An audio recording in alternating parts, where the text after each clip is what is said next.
मैं बाजार सामान लेने के लिए कुछ दूर पहुंची ही थी कि तभी मैंने देखा कि सामान लाने वाली लिस्ट तो मैं घर पर ही भूल आई हूँ।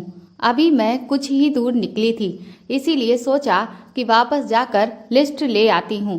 घर पहुंचकर मैंने 2-3 बार दरवाज़ा खटखटाया, लेकिन दीदी ने दरवाज़ा खोला ही नहीं। मैं हैरत में पड़ गई कि अभी कुछ देर पहले ही तो मैं घर से निकली हूँ और इतनी जल्दी में थी कि आखिर वो किस काम में बिजी हो गईं कि उन्हें दरवाज़ा बजाने की बिल्कुल आवाज़ ही नहीं आ रही है। दीदी के कमरे में खिड़की लगी हुई थी, सोचा कि मैं वहां से जाकर देखती हूँ। जब मैंने उनकी खिड़की के पास पहुंचकर देखा तो खिड़की बिल्कुल हल्की सी खुली हुई थी, लेकिन क्योंकि वह थोड़ी ऊंचाई पर थी इसीलिए मुझे ज़्यादा कुछ ठीक से दिख नहीं रहा था। जब मैं थोड़ा सा उचक कर ऊपर की तरफ देखने लगी तो मैं हैरान रह गई। दीदी के बेड के ऊपर वाले हिस्से में मुझे हलचल होती नजर आ रही थी। मुझे तो ऐसा लगा जैसे कि भूकंप आया हो और इसीलिए वह ऐसे हिल रहा हो। मुझे कुछ समझ नहीं आ रहा था, इसीलिए मैंने पास ही पड़े हुए 2-4 ईंटों को उठाकर एक के ऊपर एक रखा और उनके ऊपर खड़े होकर जैसे ही मैंने उनके कमरे में झांकने की कोशिश करने लगी कि तभी मुझे उनके कमरे से किसी आदमी की आवाज़ सुनाई दी, जिसने दीदी से कहा, आज की ये पहली किस्त है, लेकिन अभी तो बहुत सारी किस्तें बाकी हैं। इतना सुनने के बाद मैंने जैसे ही अंदर कमरे में झांक कर अंदर का नज़ारा देखा तो वो देखकर मेरे तो होश ही उड़ चुके थे, क्योंकि वहां पर तो मेरी दीदी पूरी तरह से आज मैं तकरीबन 7 सालों के बाद घर लौट कर जा रही हूँ। मुझे इतनी खुशी हो रही है जिसे मैं शब्दों में बयां नहीं कर सकती। मेरा नाम माला है। मेरी पढ़ाई कंप्लीट हो गई थी और 2 महीने की छुट्टियों के बाद ही मेरी इंटर्नशिप लग जाएगी और उसके बाद कुछ महीने की ट्रेनिंग के बाद मुझे नौकरी भी मिल जाएगी। मैं घर पर किसी को भी नहीं बताया था कि मैं घर वापस लौट कर आ रही हूँ। मेरे घर में मेरी बड़ी बहन और एक छोटी बहन है जो अभी 11th क्लास में पढ़ रही है और पापा हैं। मेरी माँ का देहांत काफ़ी सालों पहले ही हो चुका था, तब से बस हम ही एक दूसरे का सहारा हैं। मेरे पापा एक फैक्ट्री में काम करते हैं। वह बहुत ज़्यादा पढ़े लिखे नहीं हैं। मैं बचपन से ही पढ़ने में बहुत होशियार थी और मेरी बड़ी बहन का पढ़ने में कुछ खास मन नहीं लगता था, बल्कि उन्हें तरह तरह की अलग अलग ड्रेसेस सिलना बहुत पसंद था।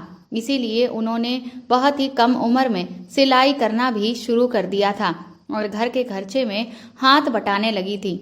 जब उन्होंने ये देखा कि मैं पढ़ने में बहुत होशियार हूँ और मेरा पढ़ने में बहुत मन भी लगता है, तो मेरी दीदी ने मेरी वजह से अपनी पढ़ाई भी सैक्रिफाइस कर दी, क्योंकि हमारे पास इतना पैसा नहीं था कि 3 लोगों की पढ़ाई का खर्च एक साथ उठाया जा सके। और फिर दीदी मुझे डॉक्टर बनाना चाहती थी और डॉक्टर की पढ़ाई बहुत महंगी होती है। इस कारण से दीदी ने जल्दी ही अपनी पढ़ाई बंद कर दी और वह मेरे लिए दिन रात मेहनत करने लगी ताकि ढेर सारा पैसा इकट्ठा करके वह मुझे डॉक्टरी की पढ़ाई करने के लिए एक अच्छे कॉलेज में एडमिशन दिला सकें। आज मेरे पापा और बड़ी बहन की बदौलत ही मैं अपनी मेडिकल की पढ़ाई अच्छे से कंप्लीट कर पाई हूँ और अब मेरा भी सपना है कि जैसे ही मुझे नौकरी मिलती है मैं अपने घर के हालातों को पूरी तरह से बदल दूंगी। अपनी छोटी बहन की पढ़ाई की पूरी जिम्मेदारी अब मैं अपने कंधों पर ले लेना चाहती हूँ और अपनी बड़ी बहन को एक बड़ा सा बुटीक खुलवाना चाहती हूँ ताकि उनका जो शौक है उसे वह व्यवसाय के रूप में बदल दें और अपने शौक से ढेर सारा पैसा भी कमाएं। साथ ही अपने पापा को भी एक ऐसी जिंदगी देना चाहती हूँ जिसमें वह अपनी इस उम्र में अपनी सारी ख्वाहिशों को पूरा कर सकें और आराम से बेफिक्र जिंदगी जिएं। हालांकि मेरी बहन की अब शादी की उम्र भी हो गई है, लेकिन मुझे अच्छे से पता है कि आज के समाज में बिना दहेज के किसी भी लड़की की शादी हो ही नहीं सकती है और मेरी पढ़ाई की वजह से मेरे घर वालों पर इतना बोझ पड़ गया है कि पापा ने दीदी की शादी के लिए पैसा तो इकट्ठा ही नहीं कर पाया होगा। इसीलिए मैंने सोच लिया है कि अपनी दीदी की शादी का सारा खर्च भी मैं ही उठाऊंगी ताकि मैं अपनी बड़ी बहन को खूब धूमधाम से विदा कर सकूं। यही सब सोचते सोचते ना जाने कब मैं अपने शहर पहुंच गई। मुझे पता ही नहीं चला था। ट्रेन से उतरते ही मैंने घर तक की सीधी टैक्सी बुक कर ली और उसके बाद जैसे ही मैं घर के सामने पहुंची, अपने आप ही मेरी आंखें नम हो चुकी थीं। इन 7 सालों में मैं अपने घर वालों से मुश्किल से 2 या 3 बार ही मिली हूँ, वह भी सिर्फ 1-2 दिन के लिए। जिंदगी की भाग दौड़ ने मुझसे इस शहर को बहुत दूर कर दिया था और अपने ही घर में मैं मेहमान सी बन के रह गई थी। लेकिन अब जाकर कहीं वह दिन आया है जब मैं अपने ही घर में फिर से वापस लौट आई हूँ और फिर से अपने बचपन की यादों को दोबारा जी सकती हूँ। मैं तुरंत ही दौड़कर दरवाजे पर पहुंची। जैसे ही मैंने दरवाजा खटखटाया, थोड़ी ही देर में मेरी दीदी रेणुका ने दरवाजा खोला। मुझे देखते ही वह बुरी तरह से हैरान रह गई। कुछ पल के लिए तो वह जैसे एक जगह पर जम गई थी। मैंने तुरंत ही उन्हें आगे बढ़कर गले से लगा लिया। उन्हें अभी भी यकीन नहीं हो रहा था कि मैं उनके सामने खड़ी हूँ। वह मुझे देखते ही तुरंत ही रोने लगी और फिर उन्होंने मेरी छोटी बहन पायल और पापा को आवाज देकर बुलाया।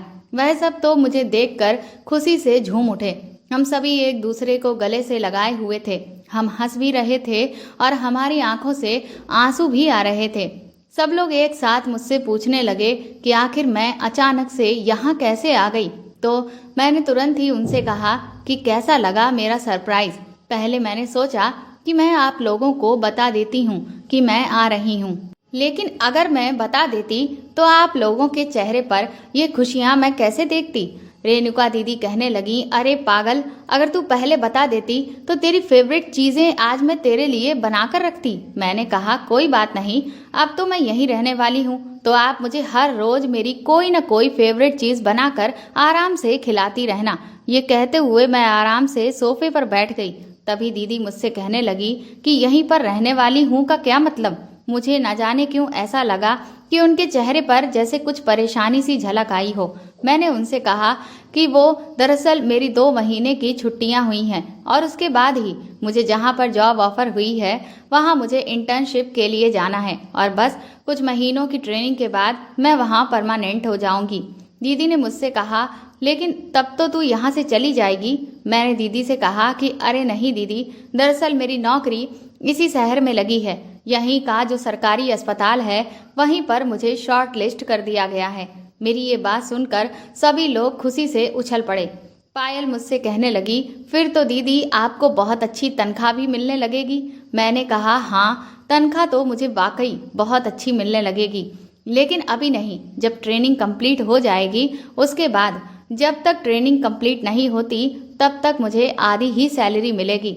लेकिन अब मैं बहुत खुश हूँ क्योंकि अब हमारे घर से रुपए पैसों की सारी कमी दूर हो जाएगी और फिर आप लोगों को किसी भी तरह की कोई टेंशन लेने की बिल्कुल भी ज़रूरत नहीं है, क्योंकि फिर मैं इस घर की सारी जिम्मेदारियां आराम से अपने कंधों पर उठा लूंगी।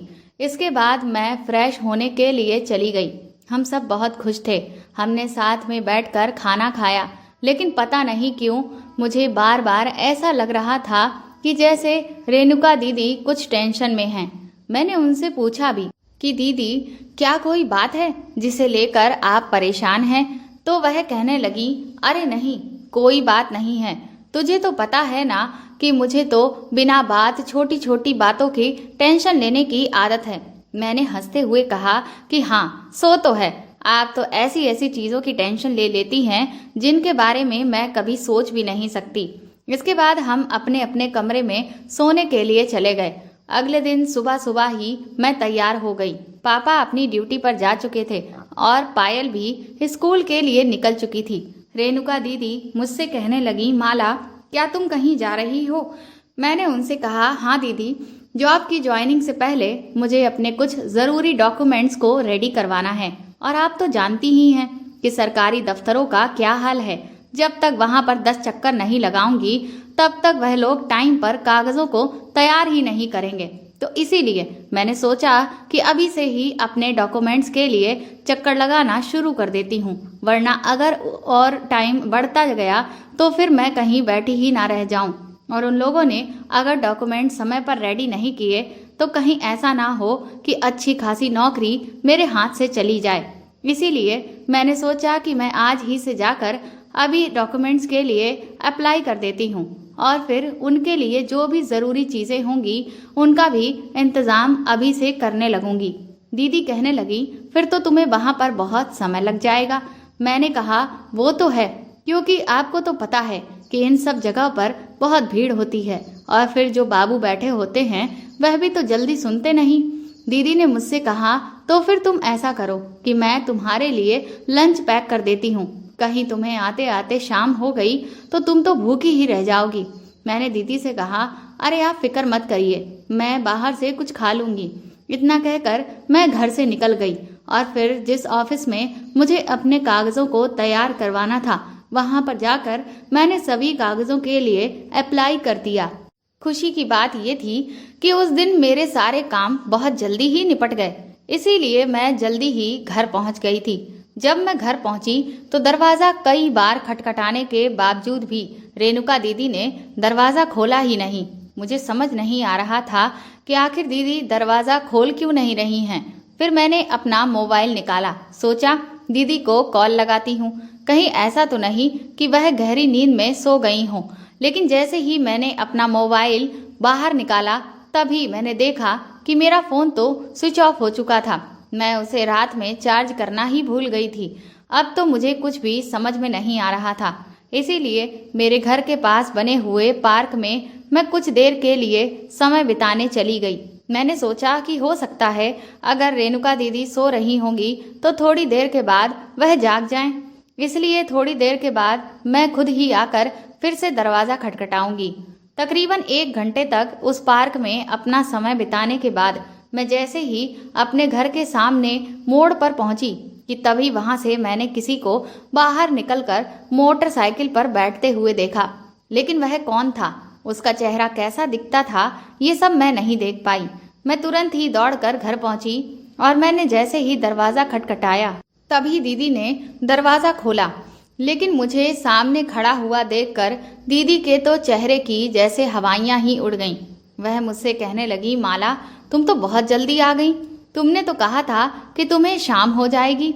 मैंने दीदी से कहा कि मैं तो 1 घंटा पहले ही आ गई थी, लेकिन मैं बाहर दरवाज़ा बजा बजा कर थक चुकी थी, पर आपने तो दरवाज़ा ही नहीं खोला और मेरे फ़ोन की बैटरी भी ख़त्म हो गई थी, जिस वजह से मैं आपको कॉल भी नहीं कर पाई। इसीलिए मैं बगल वाले पार्क में अपना कुछ समय बिताकर आई हूँ। मुझे लगा कि आप सो रही होंगी। 1 घंटे के बाद जब आप उठ जाएंगी तब घर वापस लौट जाऊंगी। लेकिन जब मैं अभी घर आई तो मैंने देखा कि आप तो जाग रही थी और अभी मैंने घर से बाहर किसी को निकलते हुए देखा। वह कौन था दीदी? मेरी इस बात से दीदी अचानक से घबरा गई और वह मुझसे नजरें चुराने लगी। वह घर का सारा सामान इधर उधर सही से रखने लगी।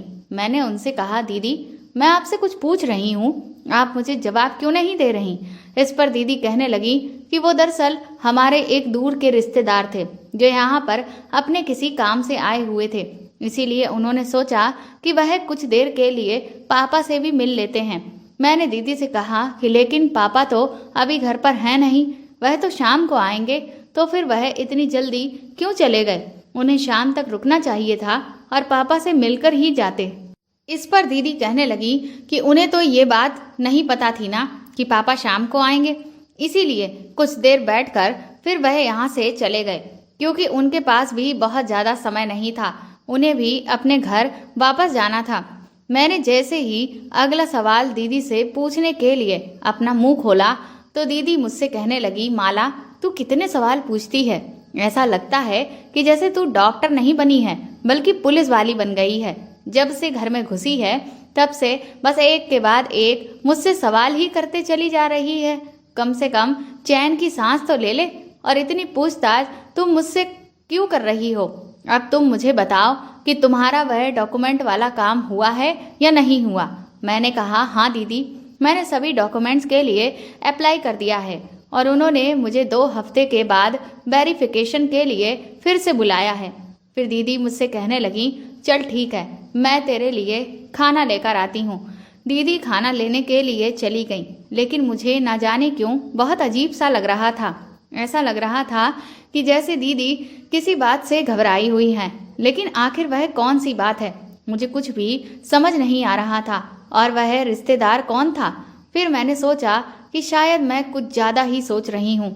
मैं तो इतने सालों से यहाँ रह ही नहीं रही, तो मैं तो अपने बहुत से रिश्तेदारों को ठीक से जानती भी नहीं।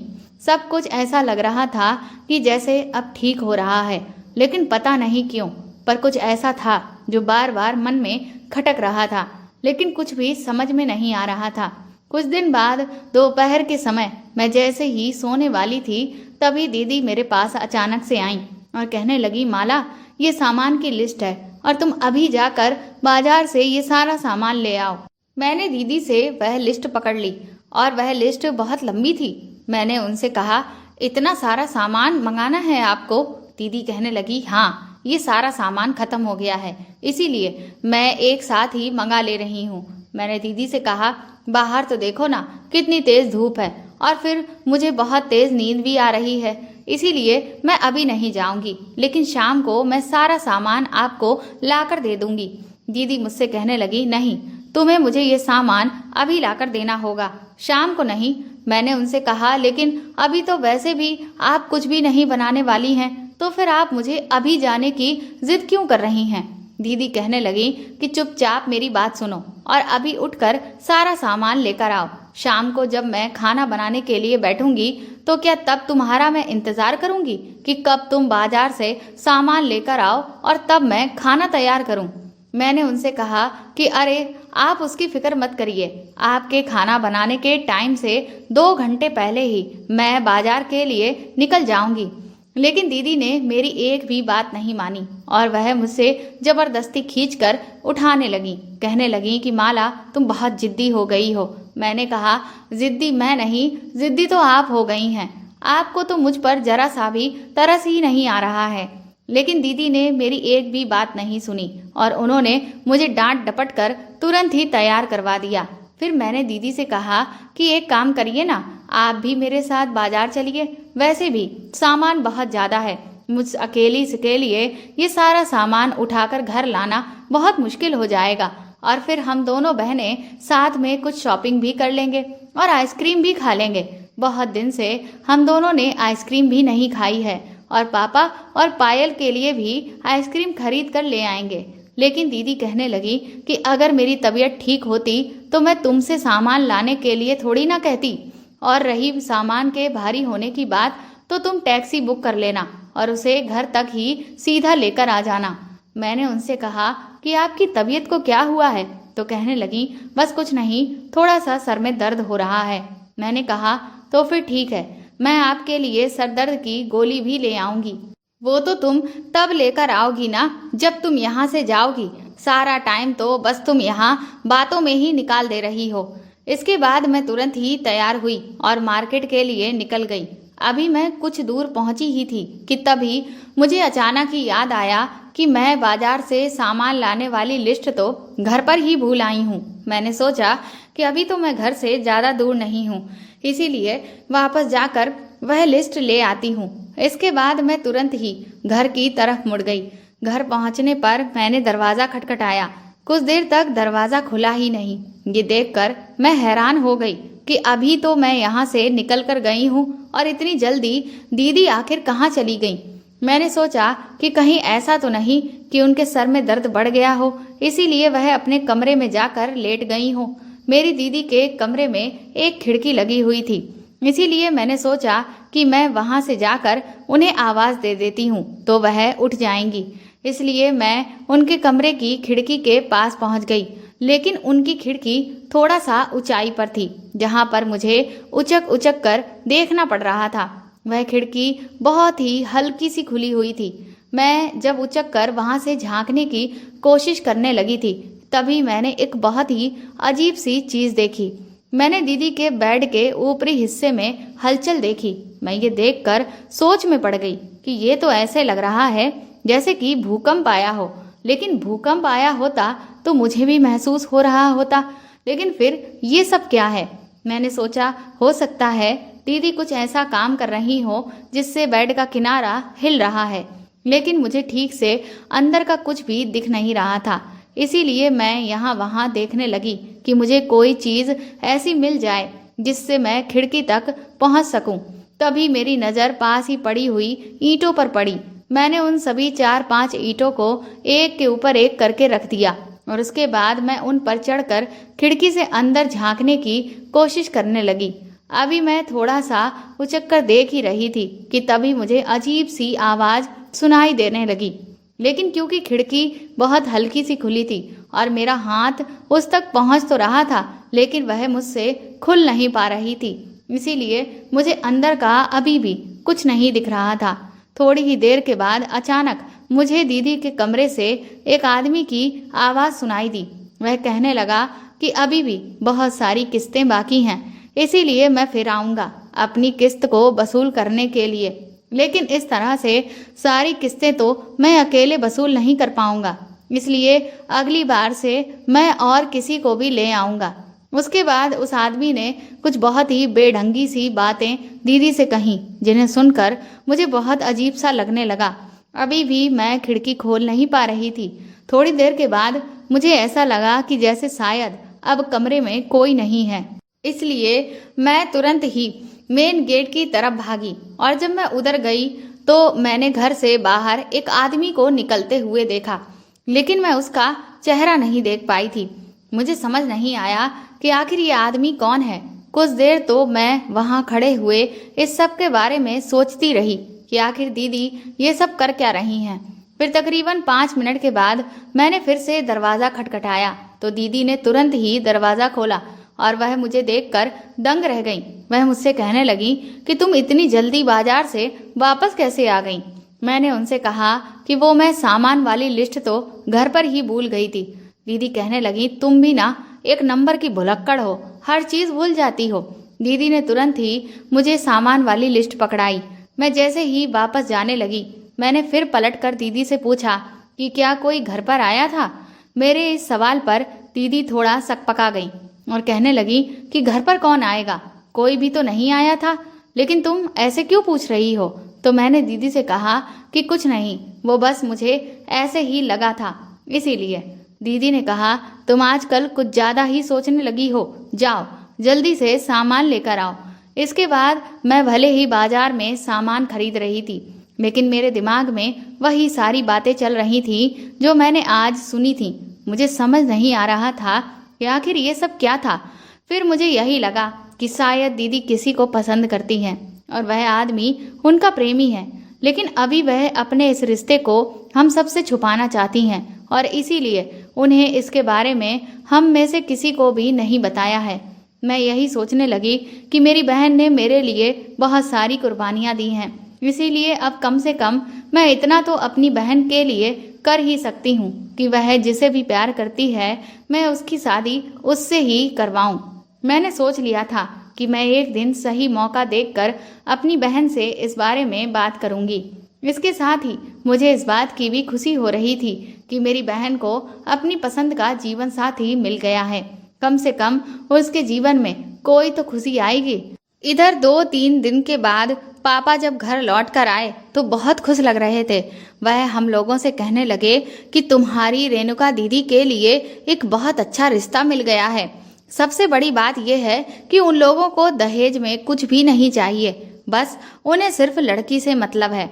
अगर उन्हें रेणुका पसंद आ गई तो वह यह शादी जल्द ही करना चाहते थे।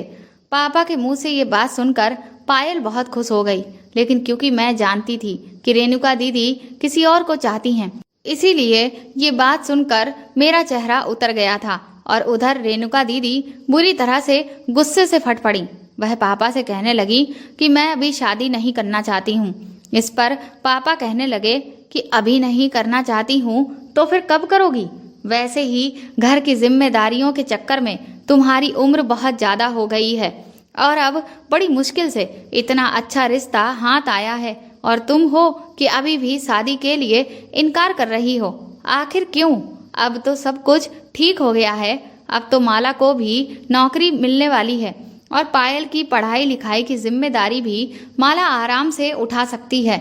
इसीलिए बेटी, अब मुझे तुम्हारे बारे में भी तो सोचना होगा। मैं भी तो चाहता हूँ कि तुम्हारा भी अपना घर संसार बस जाए और तुम भी अपनी गृहस्थी में हंसी खुशी रहो। आखिर मैं तुम लोगों का बाप हूँ और मैं अब धीरे धीरे बूढ़ा हो रहा हूँ। मुझे भी अपनी जिम्मेदारियों को पूरा करना है। इस बात पर दीदी कहने लगी कि पापा आप समझते क्यों नहीं, मैं अभी 1 साल तक शादी नहीं कर सकती हूँ।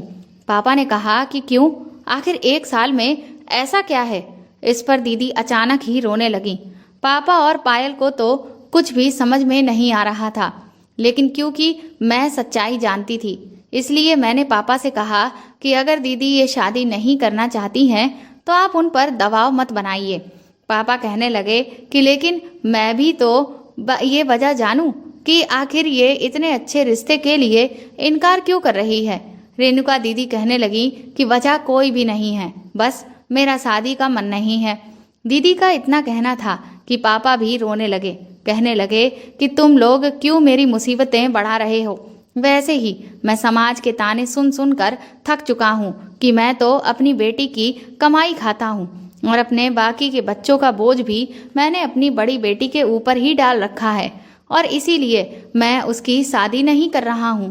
पापा को ऐसे देखकर मुझसे रहा नहीं गया और मैंने पापा से कहा कि पापा दरअसल रेणुका दीदी किसी को पसंद करती हैं और वह उसी से शादी करना चाहती हैं। मेरी इस बात पर पापा हैरान होकर रेणुका दीदी की तरफ देखने लगे। मुझे यकीन था कि अब जब मैंने पूरी सच्चाई सबके सामने खोल कर रख दी है तो सारी चीजें अपने आप ठीक हो जाएंगी। लेकिन मैं तो तब दंग रह गई जब रेणुका दीदी ने मुझसे कहा कि माला तुम ये क्या बकवास कर रही हो। मैंने कहा दीदी आपको कुछ भी किसी से छुपाने की जरूरत नहीं है। देखो हमारे पापा ऐसे नहीं हैं कि वह आपके रिश्ते को अपनाएंगे नहीं। आप उन्हें आज सब कुछ खुलकर बता दीजिए। दीदी कहने लगी कि मुझे लगता है तुम्हारा दिमाग खराब हो गया है, न जाने तुम क्या अंट संट बके जा रही हो। दीदी बोली पापा ऐसा कुछ भी नहीं है, मैं किसी को भी पसंद नहीं करती हूँ। भला मैं तो घर से बाहर जाती ही कहाँ हूँ जो मैं कभी किसी से मिलूंगी और किसी को पसंद करूंगी। दीदी के मुंह से ये बात सुनकर मैं तो दंग ही रह गई थी। पापा कहने लगे कि अगर ऐसा नहीं है तो फिर माला ऐसा क्यों कह रही है। तो रेणुका दीदी कहने लगी कि मुझे नहीं पता कि माला को इतनी बड़ी गलतफहमी कहाँ से हो गई। अब तो मैं खुद में ही उलझ कर रह गई थी। मुझे समझ ही नहीं आ रहा था कि अब तक जो भी मैं सोच रही थी वह सच्चाई थी या फिर मेरी कोई गलतफहमी। दीदी कहने लगी माला तुम्हें आखिर ऐसा क्यों लगा कि मैं किसी को पसंद करती हूँ। अब मुझे खुद समझ नहीं आ रहा था कि मैं अपनी बहन से क्या कहूँ, कि क्या मैं उसे ये बता दूँ कि मैंने उस दिन क्या क्या देखा था। लेकिन मेरे अंदर एक अजीब सा डर बैठने लगा। मुझे लगा कि कहीं ऐसा तो नहीं कि ये मेरी कोई गलतफहमी हो या फिर कहीं ऐसा हो कि दीदी अभी अपने रिश्ते को लेकर कुछ भी नहीं बताना चाहती हो, क्योंकि किसी के पर्सनल मामले में क्या चल रहा है क्या नहीं इसके बारे में मैं तो नहीं जानती। मुझे लगने लगा कि मैंने इस वक्त ये बात कहकर बहुत बड़ी भूल कर दी है। लेकिन अब मुझे समझ नहीं आ रहा था कि मैं पापा और दीदी के सवालों का क्या जवाब दूं। जब वह दोनों लोग बार बार मुझसे पूछने लगे तो मैंने उनसे झूठ कह दिया कि दीदी शादी नहीं कर रही थी। तो खुद से ही मैंने ये सोच लिया कि शायद वह किसी को पसंद करती होगी और इसीलिए शादी नहीं कर रही है, बस और कोई बात नहीं है। दीदी कहने लगी कि तुम तो सच में पागल हो। अगर मैं शादी नहीं कर रही हूँ तो क्या इसका सीधा मतलब यही निकल जाएगा कि मैं किसी को पसंद करती हूँ। शादी ना करने की और भी तो कई वजहें हो सकती हैं। इस पर पापा फिर से कहने लगे कि लेकिन अगर ये वजह नहीं है तो फिर कौन सी वजह है। लेकिन दीदी ने पापा के किसी भी सवाल का जवाब नहीं दिया और वह वापस अपने कमरे में चली गई। पापा बहुत परेशान हो गए थे। मैंने पापा को समझाया कि आप बिल्कुल भी फिक्र मत करिए, इस बारे में मैं दीदी से और किसी दिन बात करूंगी। मेरी बात सुनकर पापा को कुछ तसल्ली मिली। 3 दिन के बाद मेरी छोटी बहन का जन्मदिन था, इसीलिए मैंने सोचा कि मैं उसके लिए एक अच्छा सा जीन्स टॉप ले आती हूँ। इसलिए मैं घर में बिना किसी को बताए मॉल में खरीदारी करने के लिए चली गई। अभी मैं वहां पर शॉपिंग कर ही रही थी कि तभी अचानक मुझे एक औरत के चिल्लाने की आवाजें आने लगी। जब मैंने पीछे पलटकर देखा तो वहां पर एक बुजुर्ग आदमी जमीन पर गिरा पड़ा था। और वह औरत घबराई हुई चिल्ला रही थी और शायद उनके साथ में 2-3 गार्ड भी थे। वह लोग भी अजीब तरह से घबराए हुए थे।